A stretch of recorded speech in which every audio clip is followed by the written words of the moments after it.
11 News, 11 at 11. Watch tonight.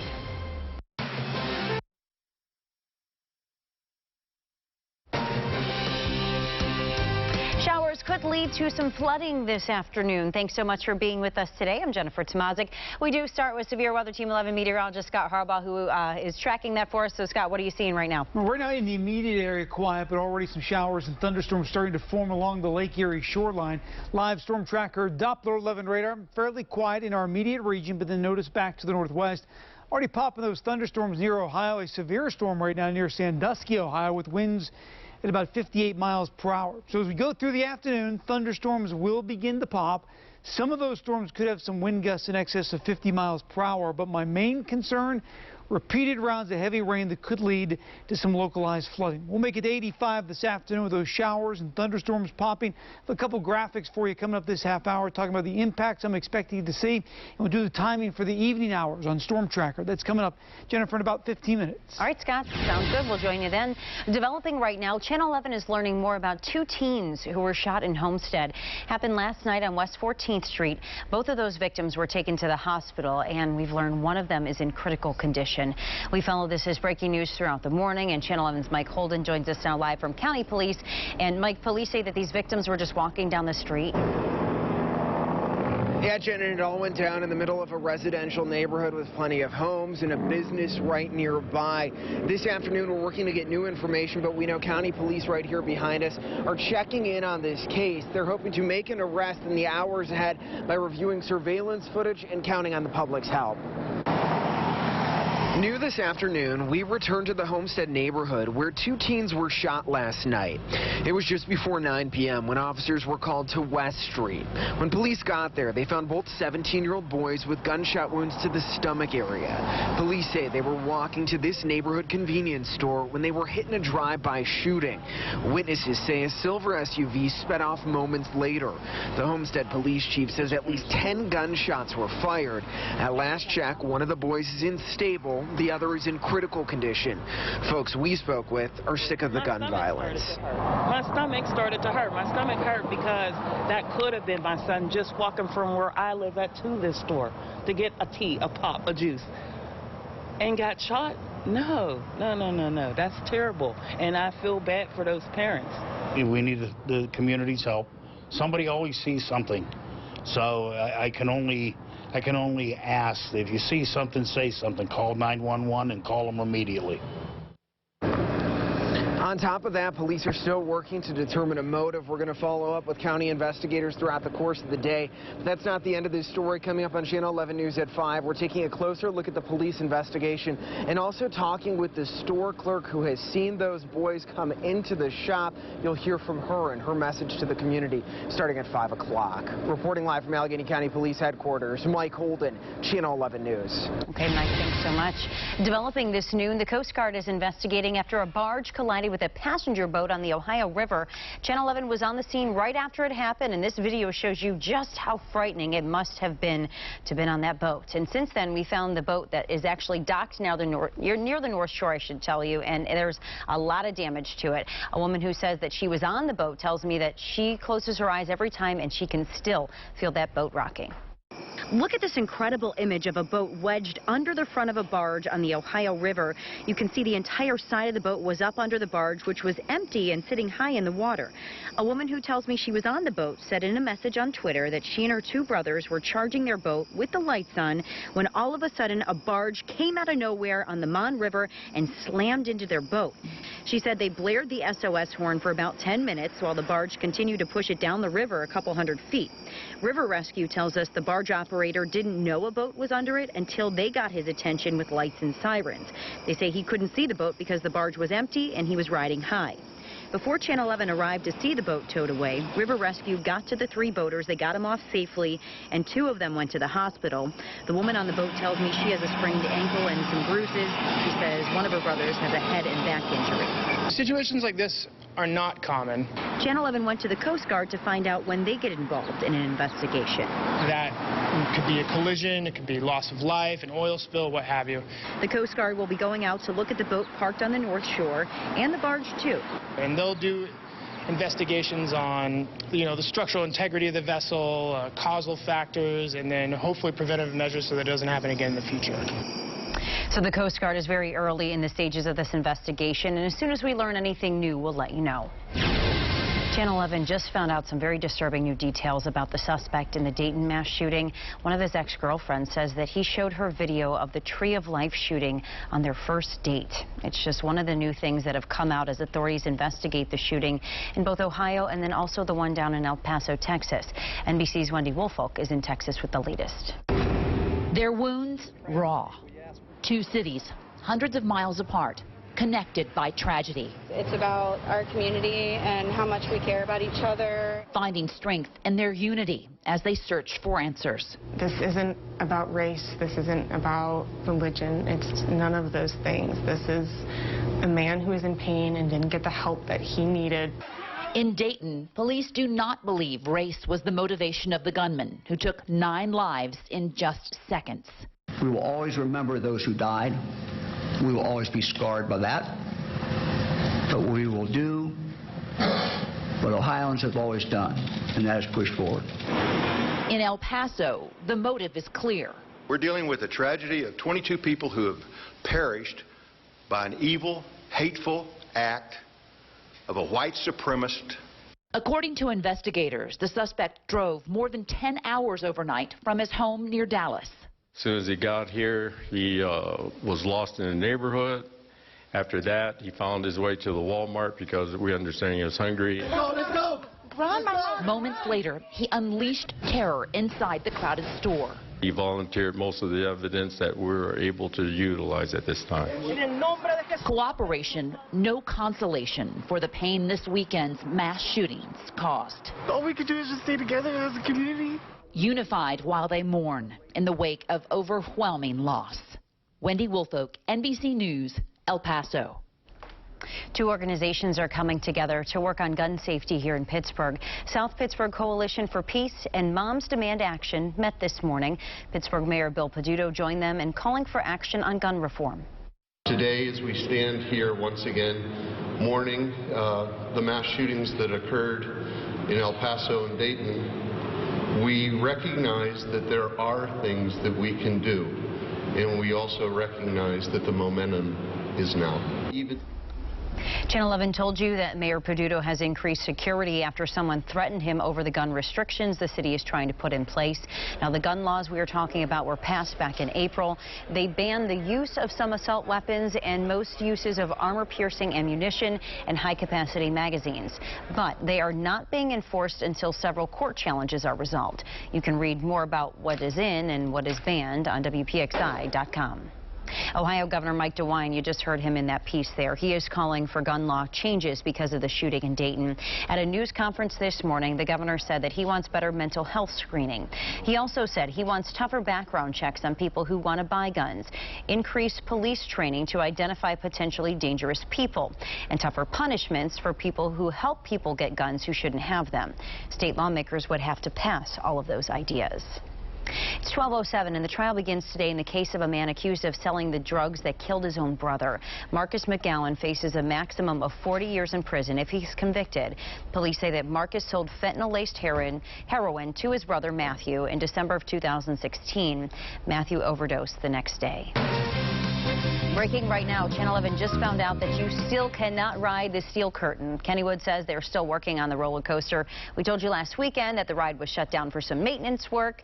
Now, since it opened on July 13th, the steel curtain has been closed a couple of times for that. We'll let you know when the ride reopens. Have you seen the man who's on your screen right here? Police say that he is using counterfeit cash. Tarentum police posted this message on Facebook. They wrote that he passed a fake $100 bills at several borough businesses. They're warning everyone to be on the lookout for that fake money. Police are looking for the man who shot and critically injured another man in the Strip District. Take a look at your screen. We have another picture to show you. This is Trayshawn Lockett Tillman. He's been on the run since this happened last week. Police say that he shot a man who tried to keep him from beating up a woman. In the criminal complaint, the victim was trying to de-escalate the situation, but police say that Lockett Tillman pulled out a gun and continued to shoot the victim until that gun was empty. We're told that Lockett Tillman stole a car and then took off. The victim is still recovering in the hospital. The trade war between the U.S. and China is escalating, and some analysts fear that this conflict could reach a level that would make it hard to reverse. The two nations have now been trying to negotiate a new trade deal for months. Tensions started to rise last week when President Trump vowed to impose a 10% tariff on $300 billion worth of U.S. imports from China. China responded by devaluing its currency, effectively offsetting the tariffs. It also says it will stop buying American agricultural products. It just seems as if the U.S. feels that they can continue this trade war and that it will hurt China more than the U.S. Well, China feels that, hey, we don't have a free election in 2020 to worry about. Some economists say the trade war between the U.S. and China could result in a major economic slowdown or possibly a recession. Stock markets are rebounding today after a worry about drawn-out trade war with China caused the Dow Jones to have its worst day of the year. The Dow started the trading day up about 180 points, and it's about 60 points higher right now. The NASDAQ and the S&P 500 are also mounting a comeback. The Trump administration just imposed a total economic embargo against Venezuela. This move basically freezes all Venezuelan government assets in the U.S. This is considered a significant escalation of tensions between President Trump and Venezuelan President Nicolas Maduro. Mr. Trump has called Maduro, quote, a Cuban puppet. U.S. sanctions are already in place on Venezuelan oil, and they've accelerated a collapse in the country's oil output, affecting the global energy market. We do have some sad news to tell you about here this afternoon. Author Toni Morrison has died. According to her publisher, she passed away last night in New York. Morrison has had a decorated career that has spanned 6 decades. She was the first African-American woman to win a Nobel Prize. Morrison was also awarded the Pulitzer Prize. Some of her most famous novels include Beloved and Song of Solomon. In 2012, Morrison was awarded the Presidential Medal of Freedom. Toni Morrison was 88 years old. A man well known throughout his community is a victim of crime. What family and friends are doing to get justice for the can man. And from a storm drain to a new home, how 4 little kittens escaped a potentially deadly situation. Thunderstorms popping up this afternoon. I'm tracking where heavy rain could lead to localized flooding. You're streaming WPXI now, your source for original local shows. Corruption, fraud, scandal. Veteran reporter Brian Ross shines a light on accused criminals. Brian Ross Investigates. Weekends at 7:30 p.m. on WPXI.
Cover the news the same way. Channel 11 covers news everywhere you live, not just downtown. More local news from more neighborhoods. That's a fact. Channel 11 News at 5, when you want news from where you live. Watch The Wendy Williams Show every weekday at 11, right here on Channel 11. Welcome back. You might have seen this friendly face here. This is Greg the Can Man. He is very well known in Turtle Creek and Homestead. He picks up cans and then he sells them. He's done it for years, but now his safety has come into question. Channel 11's Lisa Sylvester spoke with his family about how the community is coming together to help protect him. I'm so tired of Greg getting robbed, just people taking things from him. And I'm sick of it. Jean Renner Givner has seen Greg the Can Man biking through her Turtle Creek neighborhood for years.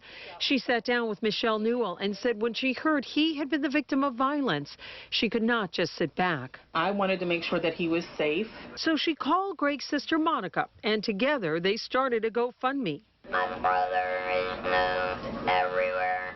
It amazes me how much people look out for him. Gray Vivek has severe mental disabilities. He makes money by hopping on his bike and going around different communities like Turtle Creek and Homestead collecting cans. Then he turns them in for cash.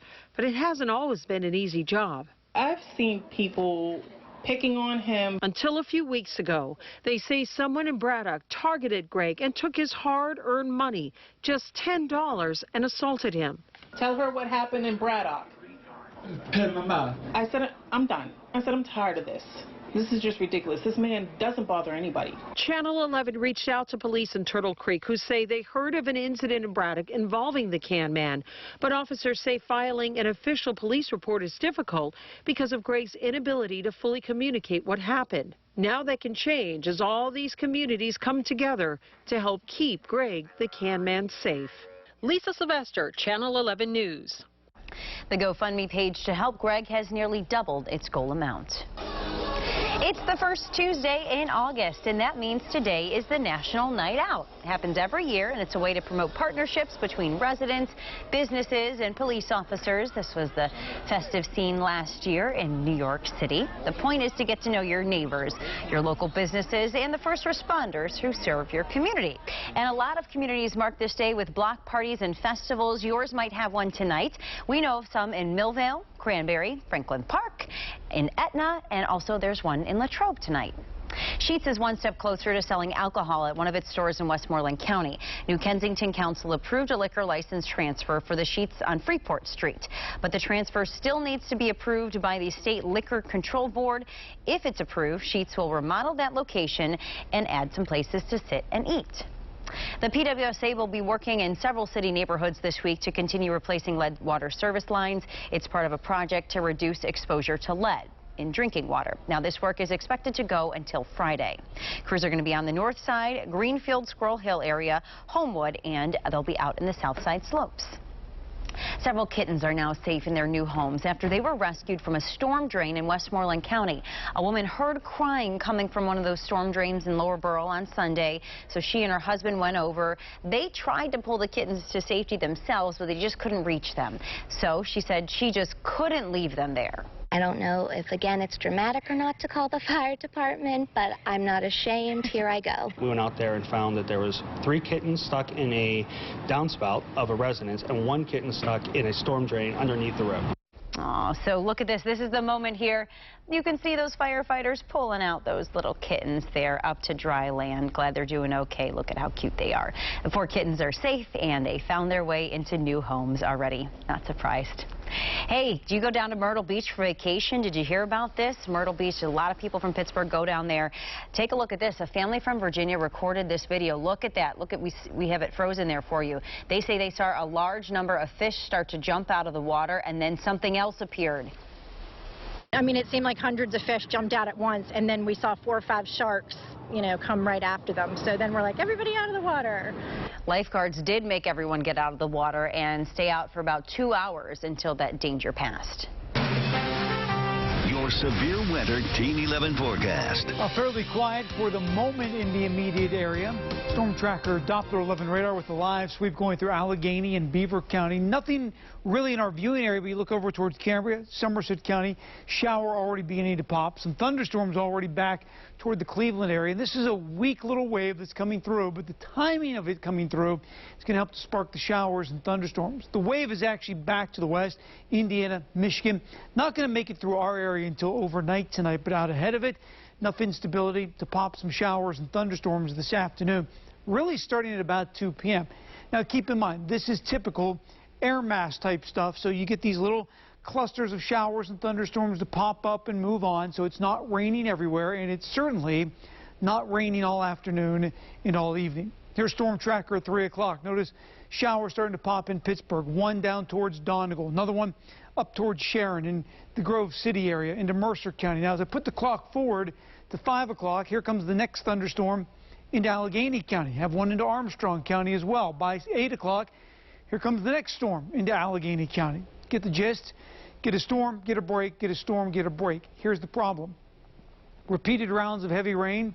Each time we get around to heavy rain to come through with a thunderstorm, the ground can take a little less moisture and a little less moisture. So I'm a little concerned about the possibility for localized flooding. Now, when I say localized flooding, I mean just finite, isolated local areas. It's not going to flood everywhere, but if you do get a couple rounds of heavy thunderstorms, expect the possibility for some high water, especially in poor drainage areas. Now, the good news is these storms are going to move, so you get some heavy rain, then you get the break, and then you'll get more heavy rain. This will start to wind down a little bit overnight, but even during the overnight hours, off and on showers, isolated clap of thunder. Storm Prediction Center in Norman, Oklahoma has our area from Pittsburgh on northwest under the risk for isolated severe storms. That means that any storm that forms could produce some wind gusts in excess of 58 miles per hour or large hail. I think the wind is going to be the bigger deal, but with any of the storms tonight, wet roads, ponding certainly a possibility, and of course that possibility for some localized flooding. 85 for the high temperature today with scattered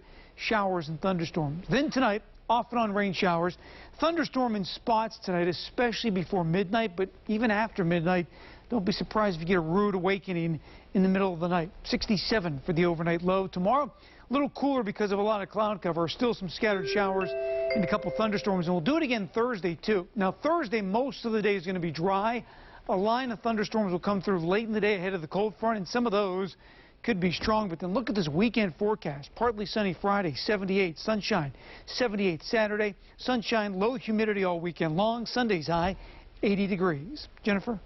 And make sure you check out our WPXI streaming apps. We'll have constant updates on the forecast as well as today's top stories. You can find them right now on Roku, Amazon Fire, and Apple TV. Just search for WPXI.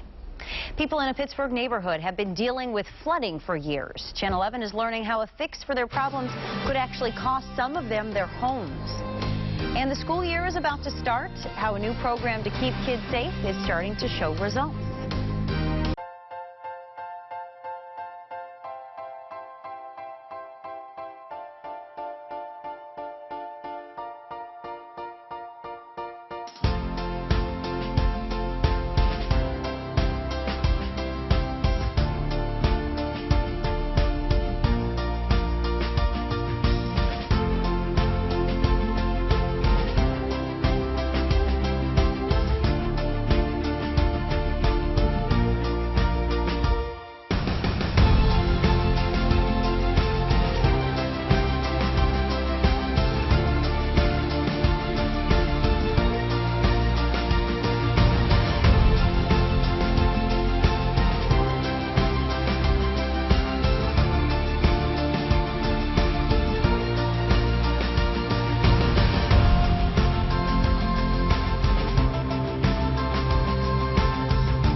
News 11 at 11. 11 minutes of news and weather before the first commercial. It's almost back to school time, and safety is probably top of mind for you. We've learned that the new statewide safety tip line that we've been telling you about for months is working. Channel 11 anchor Catherine Amenta explains. Since its launch, the Safe to Say program has gotten more than 23,000 tips. The tip line went live in January. It's designed to give students an anonymous way to report concerns they have about classmates. Most of the calls so far have been about bullying and cyberbullying. There's also a high number of reports about self-harm, suicidal thoughts, depression, anxiety, and drug use. In Allegheny County, there were more than 65 threats against schools and 55 threats against a person. Those tips have not led to any charges, but a spokesperson with the Attorney General's office said they are taking them seriously. That was Channel 11's Catherine Amenta reporting, and you can report a concern by phone, online, and through an app. 95% of the calls that were made were legitimate. He really made our patients feel like for that hour they were working with him, they were the most important things in the world to him. A life devoted to doing good is cut short. We continue to learn more about a young man killed over the weekend in one of 2 mass shootings. Well, some tracking where thunderstorms are going to impact your afternoon and evening plans. Our weather can change in an instant. Depend on Pittsburgh's chief meteorologist Stephen Cropper and Severe Weather Team 11, the most experienced forecasters, using the most powerful tools to keep you ahead of every twist and turn. Rain coming in during the morning commute. Without the hype, just the information you need to know. Real, clear, accurate, to help you plan your commute and your weekend. Pittsburgh's chief meteorologist Stephen Cropper and Severe Weather Team 11. That's coverage.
And traffic, updated every 10 minutes on Channel 11 Morning News.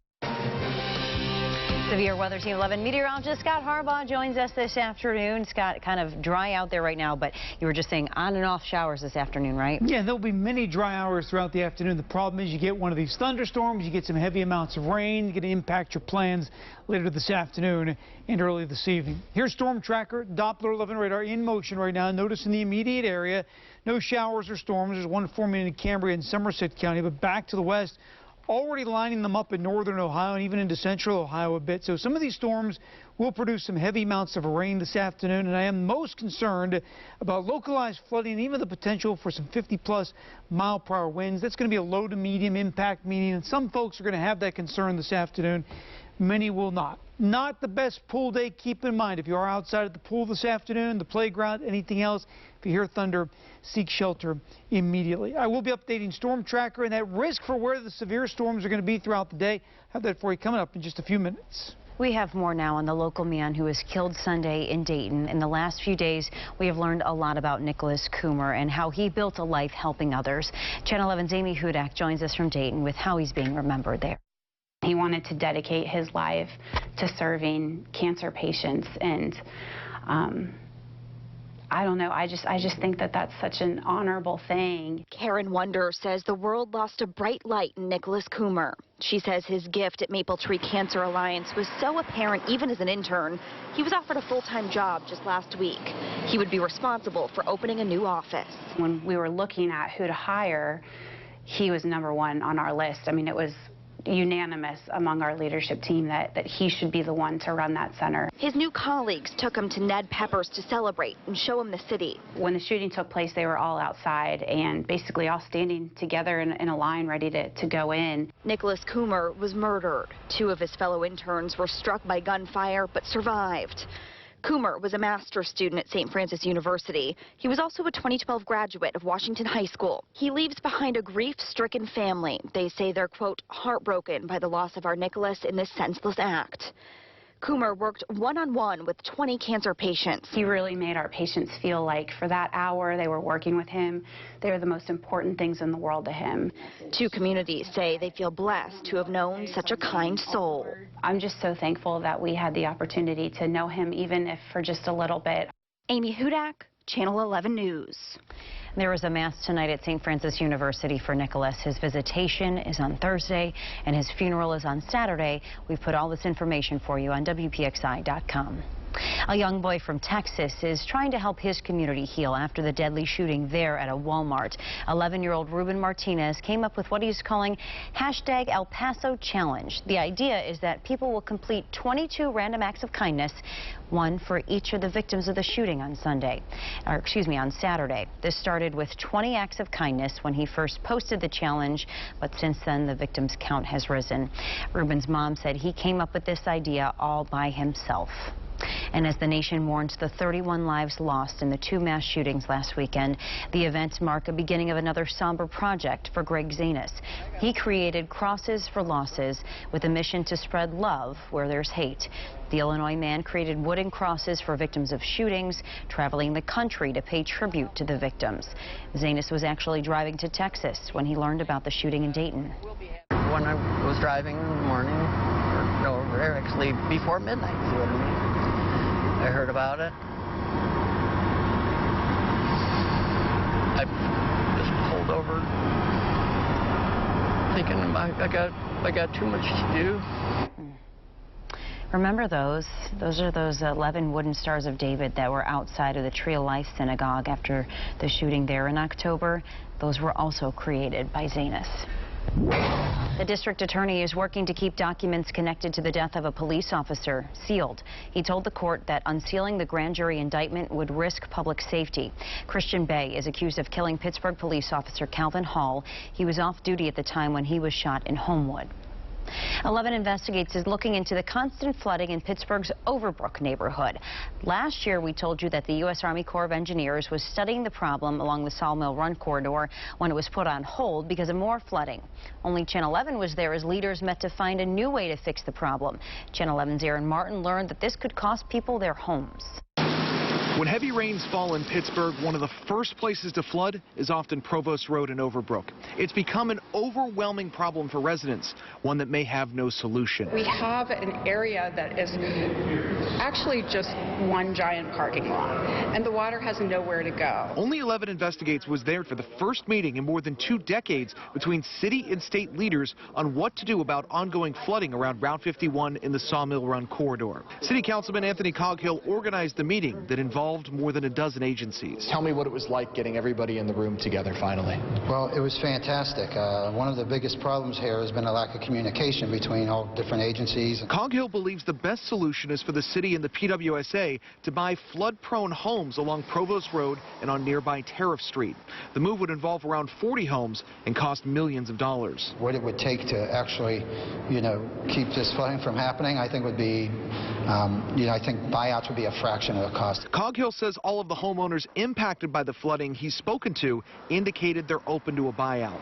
It's a solution that will take time and plenty of cooperation. But Lisa Brown with Watersheds of South Pittsburgh sees it as one of the few options available. The residents and the business owners along there who are, every week they're cleaning up.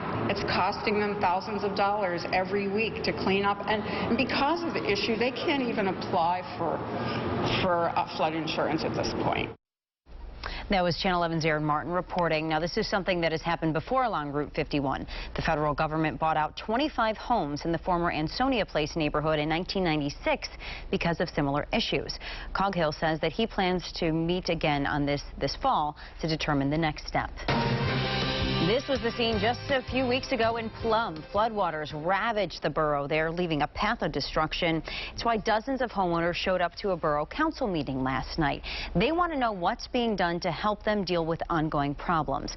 Residents are angry with the borough and the way that they responded to the flooding. Those residents say that dumpsters were supposed to be provided for cleanup, but they say they never got them. Borough officials, though, say they did everything they could. We couldn't put them in front of everybody's home, and a couple of dumpsters got filled up because your friends and neighbors who were not affected decided to clean out their basements. Borough officials say that crews are still trying to catch up. Storm sewers and inlets still need to be cleaned, repaired, or replaced, and they are waiting to hear back from FEMA about assistance. The New Kensington Police Department has a new canine, and he has a special connection to fallen police officer Brian Shaw. Shaw's family provided the money to get the dog and to train it. The dog's name is Deuce, and it's in honor of Shaw, who wore football jersey number 2 when he played at Slippery Rock University. Deuce was also given badge number 29K to match Shaw's. Officer Shaw was shot and killed during a traffic stop in November of 2017. Here's a problem. Maybe you face this. Your kids don't want to do their chores. If you're one of those parents, we have an app you might want to consider how it motivates kids to help around the house. And $500. That's how much public school teachers spend each year on supplies on their own money. But there's a way you can help them make the grade when it comes to finances.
Johnson and Peggy Finnegan on Channel 11 News at 5.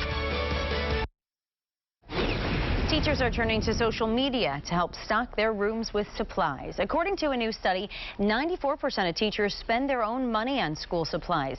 Public school teachers spend an average of $479 of their own money. So teachers are asking for the public's help through this Facebook page. It's called Support a Teacher, Teacher Gifting. They post a link to their Amazon wish list and hope people pitch in. Channel 11 is your back-to-school station. You can find start dates for every district and stories to help you get ready for the first day. That's in our back-to-school section of WPXI.com. All right, parents, do you find yourself nagging your kids to help around the house? Well, there's a couple in North Carolina who might have a solution to your problem. It's an app, and it allows parents to create a list of chores. And then the kids go in, they pick a chore, and see how much they can earn by doing it. And then to prove that they've done the job, kids can send before and after pictures. It really is just a minute or so of looking at the app and saying, I approve this, and you can look at the before and after picture to determine if it was done well. One of the problems with parents is, did the kids do their chores? They're all checked off on the refrigerator, right? Well, the app does cost you a little bit. Premium version will cost you about $60 a year. Now, there is also a free version, so you can try out the basic features. Coming soon, a greener Google. The big changes the tech giant says it's making to help the environment. Plus, multi-day storm tracker to pinpoint when strong thunderstorms could produce damaging winds. You're streaming WPXI Now, your source for original local shows. Steelers, Penguins, Pirates, and more. The hottest Pittsburgh sports topics with even hotter opinions. Halftime adjustments. Wednesday nights at 7:30 on WPXI.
Stephen Cropper, tracking the weather in your neighborhood. Channel 11 News, 11 and 11 means you get 11 minutes of news and weather before the first commercial. It means live coverage of breaking news, local news, and your first look at weather. All before the first commercial. Channel 11 News, 11 and 11. Watch tonight. A good portion of the stuff you buy on Amazon doesn't actually come from the retailer. Consumer advisor Clark Howard explains that could be very important, especially if something goes wrong. You may not know this, but when you go shop on Amazon.com, even when you buy things that are Prime that come by an Amazon delivery, do you know that most of the merchandise being sold on Amazon is not actually from Amazon? Amazon is just acting as a fulfillment house. They're the ones that may warehouse the item. It's marketed on their site. You get it. Well, what happens if something goes wrong with a product? Maybe you get hurt. There's a big court case going on about a woman who is blinded by a product they bought on Amazon. Amazon said, not us, it was one of our vendors. But the reality is, Amazon couldn't even figure out how to contact that vendor. When you're shopping on Amazon, know that you look over to the right and you'll be able to see, is that item actually coming from Amazon or is it from who knows who? You got to make a choice then whether you want to buy. I'm Clark Howard. You can catch all of our Clark Howard stories on our streaming apps. Just search for WPXI on Roku, Amazon Fire, and Apple TV. Your severe weather Team 11 forecast. You can also catch many severe weather Team 11 updates during strong and severe thunderstorms on WPXI now. And this is going to be one of those afternoons where there could be a couple thunderstorms this afternoon into early this evening. Storm tracker quiet right now in the WPXI viewing area. But notice to the east, southeast Cambria County, got a thunderstorm starting to pop near Altoona right now. And then as you head back towards northeast Ohio, starting to get a couple more thunderstorms to pop back in that area as well. Not a lot of thunder with this, but notice a lot of the red showing up. So we've got some pockets of some heavy rain, and that's my biggest concern this afternoon. Air mass definitely is plenty warm, plenty of moisture to it. Just needs a little trigger mechanism to get things going. And there's a little wave upstream back into Michigan and Indiana. That will set the course this afternoon for western Pennsylvania as it rolls in tonight. Out ahead of it, we'll see enough showers and thunderstorms pop up. Noticeably cooler in the mountains, but you would certainly expect that any time of the year. 85 at 4 this afternoon. Then as the showers and thunderstorms pop, temperatures will peel back a little bit. You'll cool the air off in some of those rain-cooled storms. Notice by 3 o'clock, clusters of thunderstorms already into Allegheny, Westmoreland County, one pushing into Greene County. Then these waves, notice they're fairly slow moving, so my concern is twofold. One, multiple rounds of heavy rain. Two, slow-moving storms. If you get a good heavy downpour for 20-30 minutes, you're going to pick up an inch to an inch and a half of rain. That's going to lead to some high water issues. Now, the newest storm tracker does want to dry us out for a little bit this evening. That would be good news, not only for your evening plans, but just to let the ground dry out for a couple hours for another cluster of showers and thunderstorms rolls in by 11 o'clock tonight. Now, this afternoon, could be some strong storms, probably not so much during the overnight hours, simply because we lose some of the dynamics as we lose the daytime heating. Storm Prediction Center in Norman, Oklahoma has updated the risk for severe weather and has now extended it to the southeast. So basically from Indiana to Irwin, down through Washington, points northwest, chance for isolated severe storms this afternoon, which means wind gusts in excess of 58 miles per hour or large hail. Not to say one couldn't happen southeast of that, just the best dynamics are basically Allegheny, Washington, Westmoreland County on north. My biggest concern personally, that locally heavy rain that could lead to some isolated flooding, damaging wind gusts, and the possibility of some small hail this afternoon into this evening. Partly sunny, showers, few storms today, high temperature 85. Tonight down to 67. We'll keep the scattered showers off and on all night. Could even be a rumble of thunder in a few spots, and then we'll do it again tomorrow. Scattered showers, couple thunderstorms. A little cooler tomorrow because of more cloud cover across the area throughout the day. Thursday, one more line of showers and storms comes in late in the afternoon and during the evening. Some of those could have some very strong winds. 81 for the high temperature on Thursday. Friday, partly sunny, less humid, 78. Oh, what a weekend the way it looks now. Low humidity, plenty of sunshine, highs in the upper 70s to near 80 degrees. I like the look of it, Scott, and hopefully we'll get a spray park back by the time the weekend rolls around. This one down in Elizabeth Township is still closed today. Channel 11 told you last week that officials found high levels of bacteria at the water at Round Hill Spray Park in Elizabeth Township, and they closed it over the weekend. It was closed so that it could be cleaned, and it was supposed to reopen yesterday. Hasn't happened yet, but we'll let you know when that does happen. Ford's most powerful Mustang ever built is headed to dealerships this fall. This might interest you if you're a car lover. The all-new Shelby GT500 is sure to strike a chord among Mustang fans. Look at it there. Ford says it can go from 0 to 60 in about 3 seconds. The new model is aimed at Mustang enthusiasts who also want racing performance. Of course, this does come at a cost. This new Mustang is going to start at $73,000. Google is pledging to have a greener future for its products. The company says by 2022, all of its hardware products will contain recycled materials.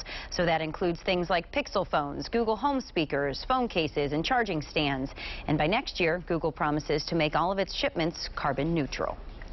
Luxury department store Barney's filed for bankruptcy protection this morning. The high-end retailer based in New York has been an icon of America's luxury clothing world for decades. Its CEO says the company has been hit by high rents and shifting consumer tastes.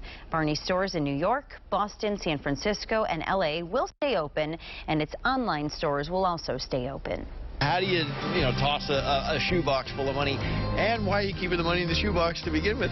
Both good questions there, and a couple is asking themselves that after $23,000 was tossed, how they were reunited with their cash.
News at 5, covering more news in Westmoreland County. Not your typical day at the office. A group of Washington, D.C. firefighters delivered a baby inside of a fire station. 22-year-old mother was in labor trying to get to the hospital, but she ran out of time, jumped off a bus, and ran towards the firehouse for help, saying the baby was coming now. All firefighters are trained on how to deliver a baby, and it took them about 10 minutes. It was probably my best day on the job as far as a positive thing happening. It was pretty exciting. Well, those firefighters, it was their first time delivering a baby for a lot of them. You can see high fives there.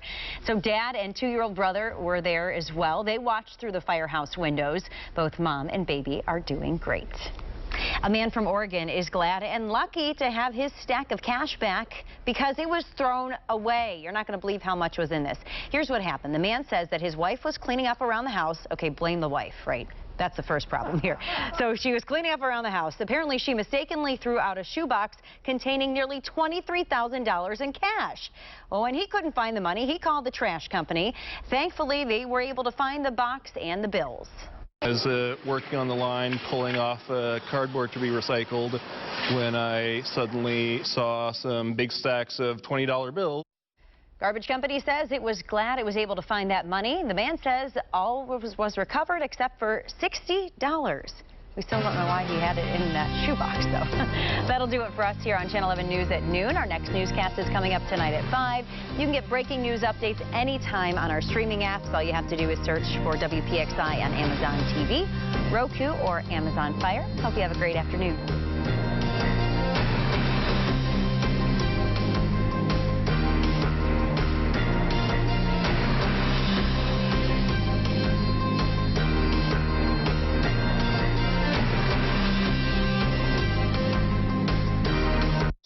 7-day forecast, now on your screen all the time on Channel 11 News.